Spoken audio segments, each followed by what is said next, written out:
Thanks, Mikel. Thank you. Okay, going to move on to preview now for Brighton, which is going to have an embargo of 10:30 Monday the 28th. Ian Bolton, just for that game. Yeah, sure. Mikel, look after the young players that you had to use against Chelsea, came in and did so well. Is it difficult to leave them out now? Well, it's not that we had to play them because we had enough senior players on the bench as well that they could play, that we decided to play them because they fully deserve to do that. And now we have to manage the games, how everybody is recovering and what the game requires in relation to the opponents. So we will see. They've done really good today. I'm really proud and happy for them. And let's move on and see what the next game requires. I mean, given that you go into this match having beaten Chelsea, is it a real opportunity, given that both Brighton and West Brom, your next two matches, they are teams below you in the table? Is this a real opportunity to head in the right direction? Absolutely. We mentioned earlier in the week that that was a big week for us. We started the week in a really positive way. Let's carry on, but we know how tough the Premier League is, and to win football matches is complicated, and it doesn't matter where they are at the moment. It will be a fight, and we have to be ready for that. Thank you, listen, wish you well. Thanks, Ian. Thanks, Ian. Sam at Telegraph. Hi, Mikel. I was just wondering if you could give us an indication on what this means for you personally and the pressure on your shoulders. Obviously, it's only been a year since you took over, and it's been a very difficult period.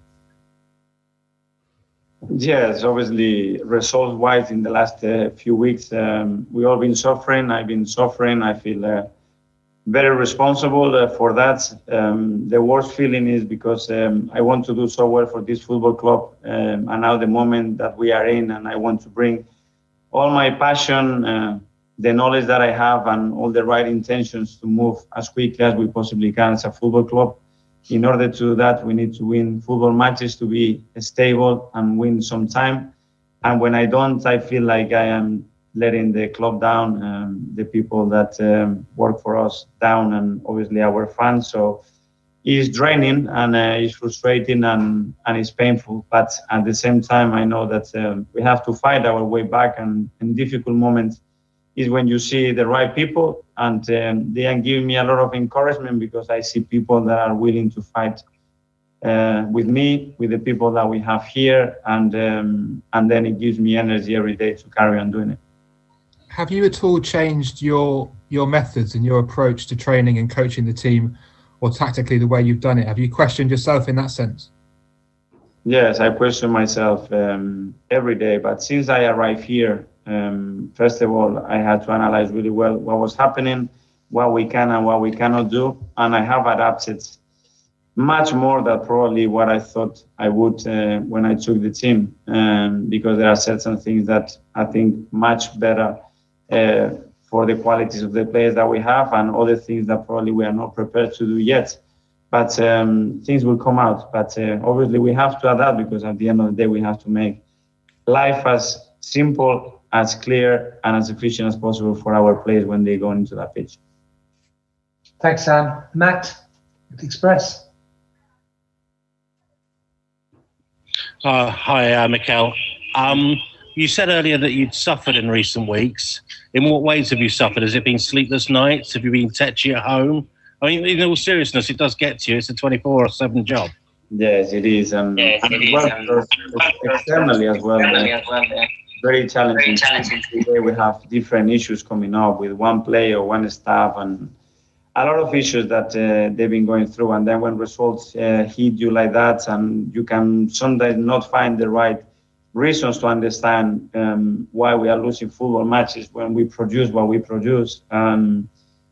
It's a big headache, but as well as the beauty of this game, to all the time find ways of doing things in a different way as well. My responsibility is to motivate the player as much as possible, and to keep them united and keep the team spirit alive, even when you are not winning football matches. And obviously that's not an easy thing to do, and requires of a lot of energy and sometimes when you are as well frustrated and sad, you have to find all the time somewhere to do that. And my way has been my family and all the people that is here involved with me at the club, the board, Edu, they've all been super supportive, and that has helped me a lot.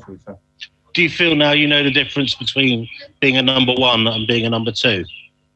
I knew, because for 4 seasons I've been with, in my opinion, the best coach in the world, and I know how much he suffered every day because I was so close with him. Even when you win, there are always things going on, and I knew when I took charge that this is a tough job, but I have to say as well that I love it. It's my decision to be here, and I could not be any prouder. Thanks, Matt. Sammy, in the mail. Hi, Mikel. I know you'll probably say it's dangerous to make assessments from one game, but was in today's match, did you see a blueprint, a formula there moving forward? You still got players to come back into that team, obviously experienced players, Thomas Partey, Aubameyang, Luiz and Willian were unavailable, but did you see there today a formula, a basis to move forward and to use into the rest of the season? Yeah, I've seen a lot of things that I really liked from the start, and one of them is the courage that we had to play, the energy that we showed, how aggressive we were without the ball, and the energy that the team was transmitting in a football match. And we were very direct, we were playing forward, we were really attacking, there was a lot of movement, the right spaces were always occupied, we were a threat in behind. There was a lot of things, but depends on the player, depends on the opponent, but as you said today, it was close to a lot of things that we won for sure. Was that your? You went to United and won, but was that the best performance of the season?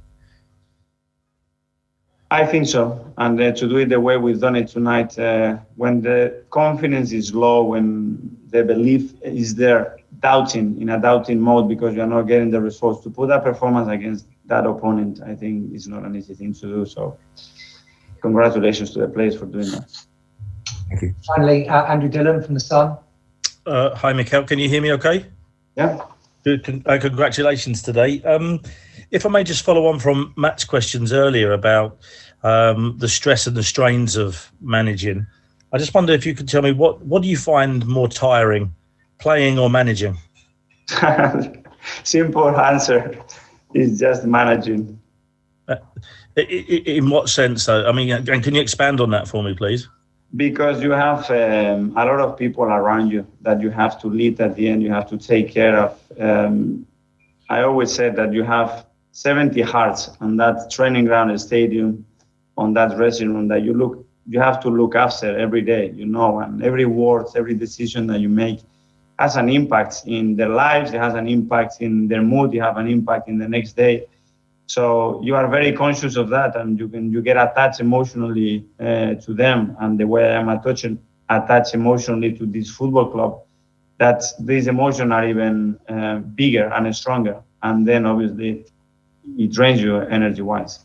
And can I just ask finally as well, the performance of your young players tonight, is there a kind of a warning there to the senior players that these kids aren't going to go away? This is a message to them that, football clubs, especially teams like Arsenal, thrive on intense competition, and that these kids haven't just come in because there's some illness and then they'll go away again and players will walk back in. There's a kind of a level now that they're going to have to attain each week to get back in. And I wonder whether Chelsea has been an example to follow in the last year or two with the way they've brought youngsters through, for whatever reason, just whether they've been an example to follow.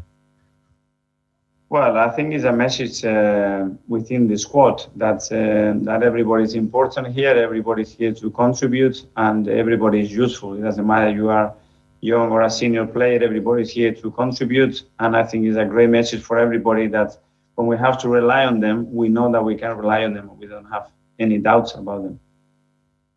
Thanks, everybody. Thank you. Thanks.